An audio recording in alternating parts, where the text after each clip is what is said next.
In this video I'll be showing you how we made our own custom DIY kitchen worktops.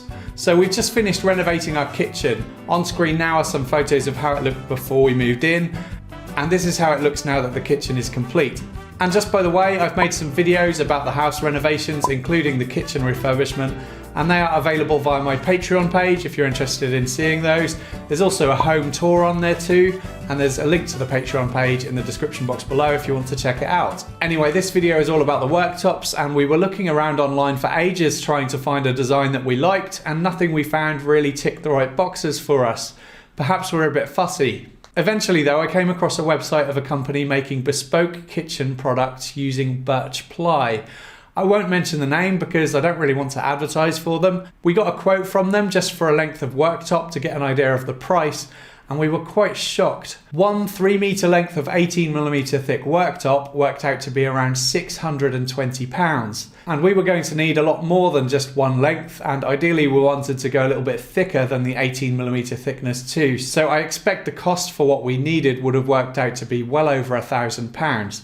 So for that reason, we decided to make our own. I'll talk about the total costs for our project later in the video, but for now, on with the build. So this video is going to be a bit different to my usual videos because I didn't do much of the work myself here. Instead, my friend Danny, who is a professional fitter, fabricator, joiner, or general all-round talented man, did the work.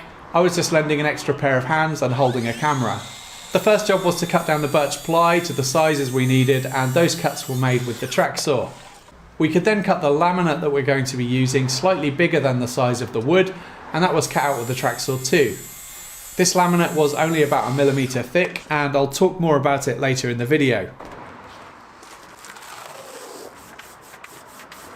The adhesive that we're going to be using is this stuff, which is known as web spray. It's a contact adhesive and available in these canisters. Looking online, this stuff is pretty expensive to buy. It's about £160 or more for a canister of this size. I would expect though that you could get similar results just by using inexpensive spray contact adhesive, like the stuff I have here. This is the same stuff that I used to fit rubber floor mats to the floor of my workshop, and it's great stuff. And the web spray stuff applies pretty much in exactly the same way. It goes tacky and cures in about the same amount of time, and it even smells the same, to me anyway. A web spray canister like this holds the equivalent of about 44 500ml cans of the spray adhesive though, and if you look around online you can get these canisters from different suppliers for about £90, which actually works out much cheaper than buying 44 500ml cans of spray adhesive. So the best option probably depends on how much adhesive you need and whether you are doing something on a DIY scale or more of an industrial scale. Also worth mentioning that you don't get the spray gun itself with the canisters, so if you don't have one of those you'll need to factor that into the pricing too. So the adhesive got sprayed onto the back of the laminate. It's best to keep the spray gun around 200 to 300mm away from the workpiece while spraying, and spray in a continuous motion at a consistent speed. Also note he is overlapping the ends of the workpiece to get complete coverage and to avoid splatter at the start and end of the spray. Then we moved it out of the way, brushed off the dust from the plywood and added the adhesive to that too.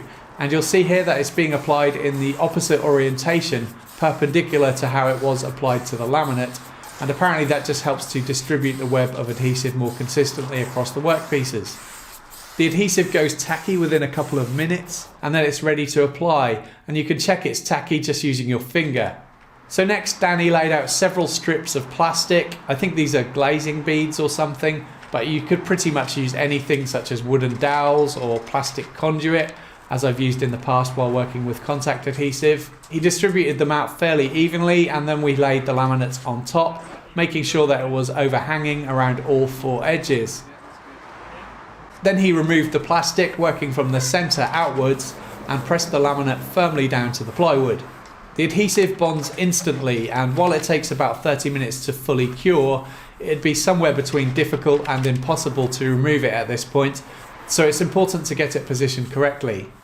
I expected Danny to use some kind of roller or at least a block of wood here, but he just used his hands. Next, Danny used a flush trim bit in the router to cut the laminate flush with the plywood edges. And then the edges got sanded with 80 grit abrasive paper.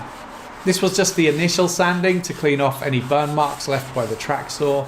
Later on, off camera, I sanded again at 120 and then 240 grit before applying finish.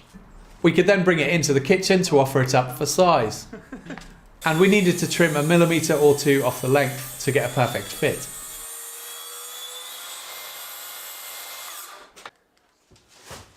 And then it's slotted right in. Oh, there we go.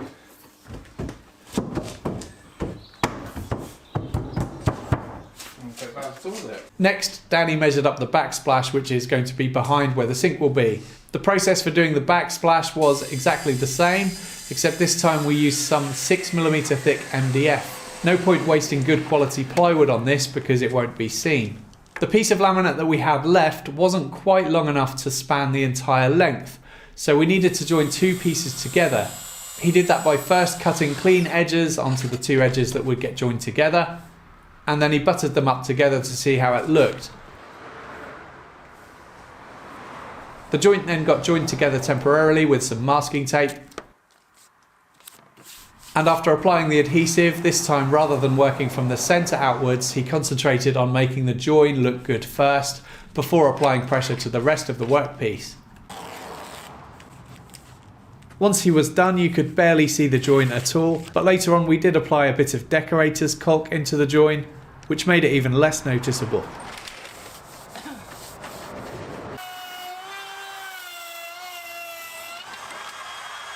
And you can see here Danny's using a double suction cup to lift the panel into place. These are often used for glass and glazed panels. This piece needed some cutouts for a couple of wall sockets, so Danny called out the measurements and then marked them up onto the backsplash and cut those out with the jigsaw. 1900.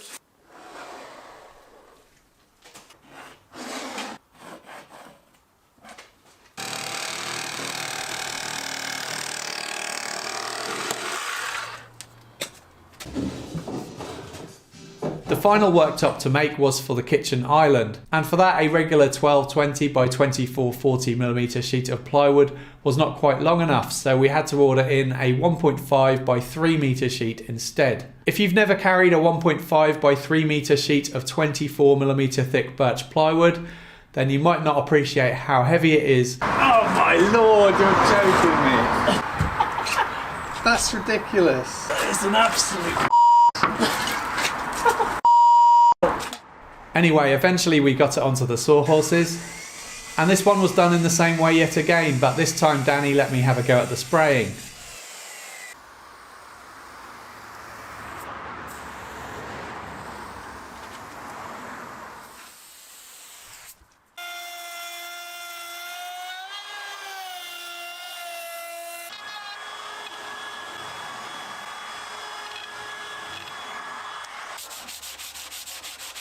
The next job was to cut out an opening for our ceramic sink to drop into, and first the size was marked up onto some masking tape on top of the cabinet to ensure that the sink would drop in okay and be in the right position.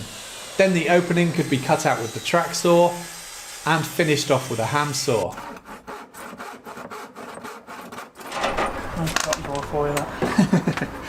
The sink that we bought wouldn't quite fit into the 600mm carcass without making some adjustments. So some material was removed with the oscillating multi-tool, and then it dropped right in.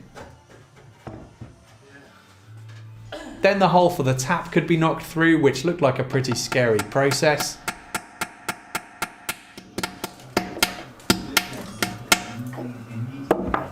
easy.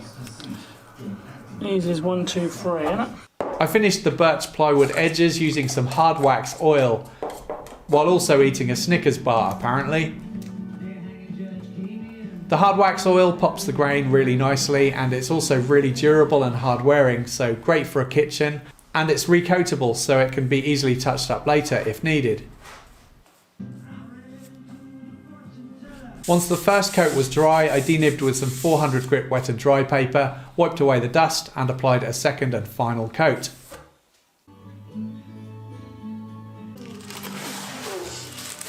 Now on to the costs. The birch plywood was between £70 and £80 per sheet, and we needed 2 sheets.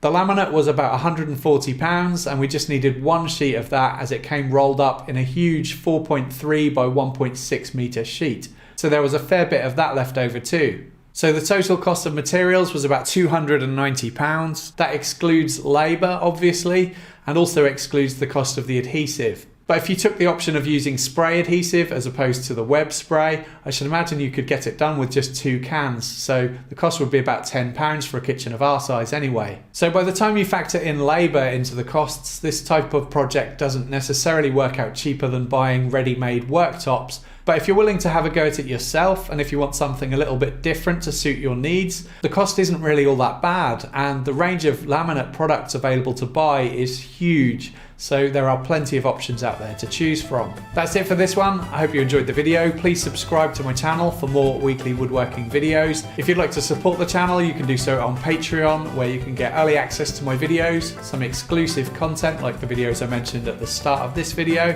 free project plans and cut lists, and a name credit at the end of my videos. Thank you for watching.